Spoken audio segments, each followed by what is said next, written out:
Halo guys, kembali lagi di channel Surabi Hanet. Seperti biasa, kami akan membahas alur cerita manga Tokyo Revenger.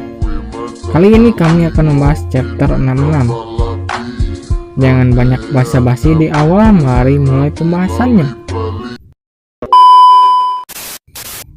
Panel pertama memperlihatkan Takemichi yang terkejut karena sedang menciduk Maiki dan Emma sedang berpelukan.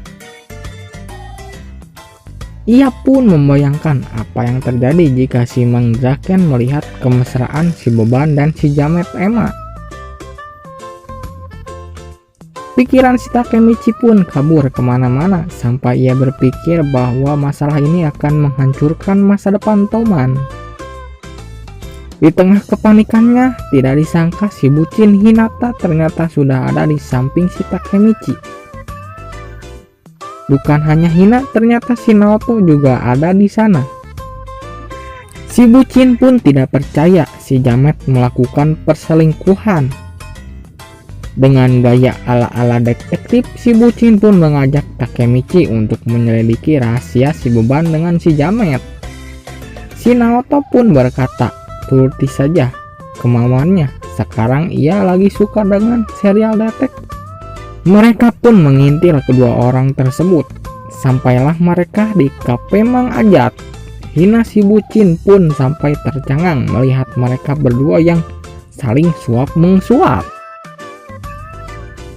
Dengan insting kecewe-ceweannya, si bucin melihat tatapan mata si Jamet itu penuh dengan lope-lope.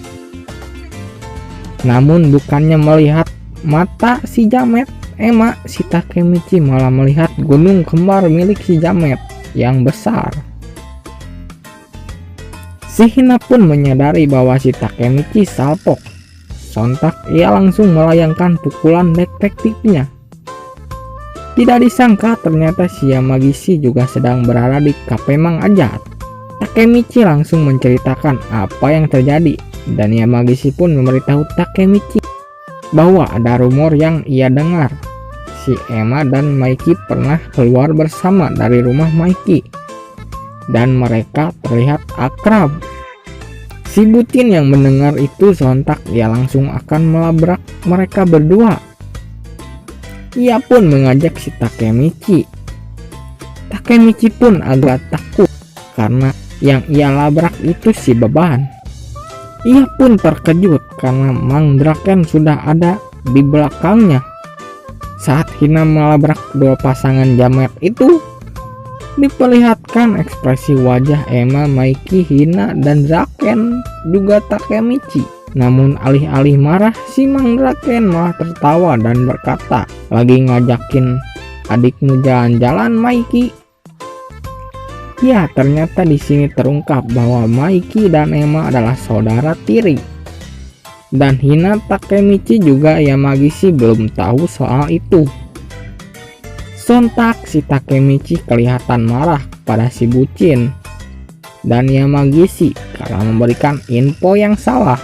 Namun mereka malah berpura-pura melihat makanan, wajah tanpa dosa sekali. Mang Draken pun memberikan boneka ke si Jamet sebagai hadiah ulang tahun. Lalu ia kembali pergi. Takemichi, Yamagishi, dan si Naoto pun terpukau melihat keuuan si Draken. Singkat cerita, di perjalanan pulang si Takemichi dan si bucin Hina malah uwu-uwuan. Dan si Yamagishi serta Naoto menjadi obat nyamuk. Dari chapter ini kita diberi pelajaran bahwa jika kita mendapat sebuah info, kita harus mengetahui kebenaran info tersebut. Jangan asal tuduh atau asal mempercayai. Oke, cukup sekian saja yang dapat kami bahas di kesempatan kali ini. Jika kalian suka dengan video kami, bisa diklik like dan subscribe-nya. Dan jika ada saran atau masukan, bisa tulis di kolom komentar.